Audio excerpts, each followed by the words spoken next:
Good to see you. Thanks for your time this morning. Just off the back of that, we'll start there. The probe into tech giants today. I mean, you're on social media. It's part of the gig. What do you make of this probe? And can the online world be 100% safe? Oh, good morning, Pete. Obviously we need to be doing all that we can to make sure that people are safer online.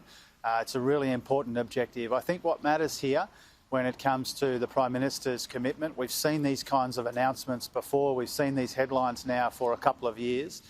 Let's see the actual legislation, let's see what he actually intends to do about it. It's a really important objective. It is an anxiety that exists out there in the community. We need to do better in this area, so let's see what they actually intend to do. OK, on to Omicron. So far, the premiers are holding the line and sticking to the plan. Would you be urging them to stay the course, Jim, even as Omicron eventually spreads here? Look, there's a lot of anxiety, a lot of uncertainty around this new strain, and I think when the premiers have done a great job the last couple of years, it's because they've listened to the health advice, and obviously that health advice is evolving when it comes to the Omicron strain. So I would encourage them to continue to listen to the health advice, continue to make those difficult decisions in the interests of public health, and I'm confident that they'll keep doing that. If they do shut their borders, is that something that you would eventually, or that you would have to support then? Oh, let's see what the health advice says. I mean, no doubt all of the state governments of both political persuasions are listening to that advice, taking that advice, and that's a good thing. OK. You've got this first study has come out of Israel overnight, and it suggests that Pfizer vaccine is 90% effective against Omicron as opposed to 95% against Delta. That's pretty strong. It is only preliminary data. It's first stage data, so these things can change. But with that said, would it be your hope that this pause on international students and skilled migrants, which is essential to our economic recovery, would you hope that this pause would be it? Yeah, look, nobody wants to see the borders closed for even a day longer than is necessary, but I think as that study shows and what our experience of the last couple of years shows, is that this thing evolves quickly and sometimes unpredictably, and so we need to be ready for any eventuality. On to the economy, Jim. Economists are predicting that national accounts will show a 2 to 4% drop today, that smaller anyway, which is getting up there in terms of the record books. That's because of the Delta variant, so it could be the biggest plunge, as Ed Boyd just said, since 1959. What is the significance of that in your opinion? Well, this is a really important snapshot of the national economy.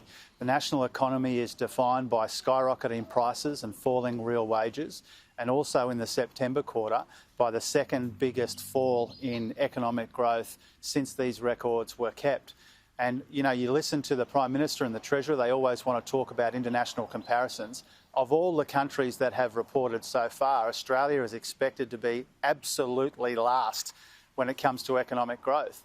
And these are the costs and consequences of a Morrison government which got the initial vaccine rollout and quarantine and economic support so badly wrong that at this time last year they were talking about a big recovery. We've heard all of this before. Instead, they delivered the second biggest downturn in the history of the national accounts. And so we can't be complacent.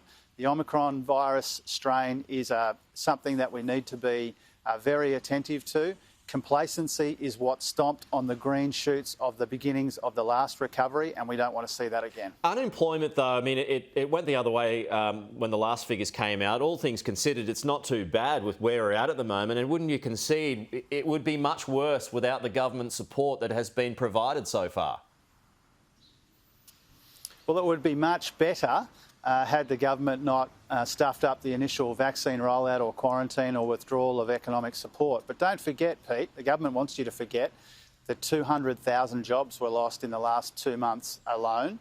That is not a good outcome. But more importantly, more broadly, we've got this situation in Australia where 2 million Australians are either unemployed or underemployed at the same time as we've got skills shortages.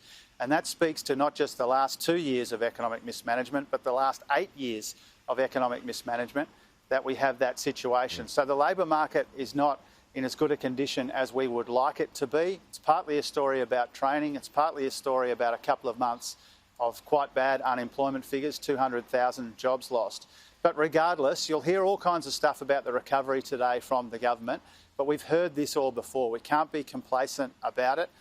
We need this recovery to be strong and sustainable and broad and enduring, and that's what we want to see. This contraction, though, if there is good news, it's because of the Delta variant. We always knew we were going to get a bad one. So wouldn't you concede that the next one, and that's going to take into account the Christmas period, it'll bounce back?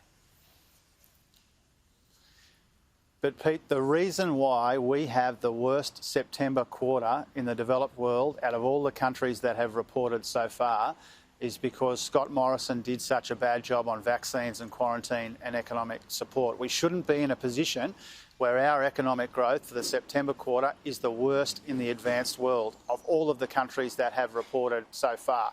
Nobody's pretending that the Delta variant wasn't a big problem in our economy. Nobody is pretending that. What we are saying is that the downturn was worse in Australia because of the mistakes that Scott Morrison and Josh Frydenberg made. That means that the recovery is not as far along as we need it to be.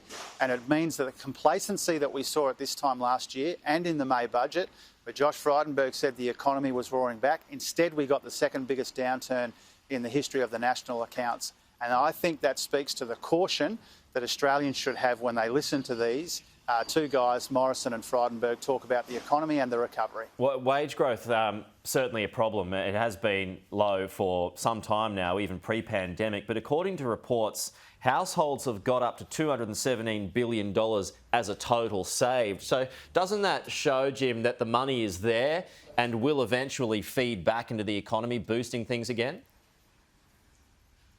We hope it does. I mean, we genuinely hope that some of those savings that people have accumulated find their way into the small businesses of our economy. We've been saying that now for some time. That would be a very good outcome.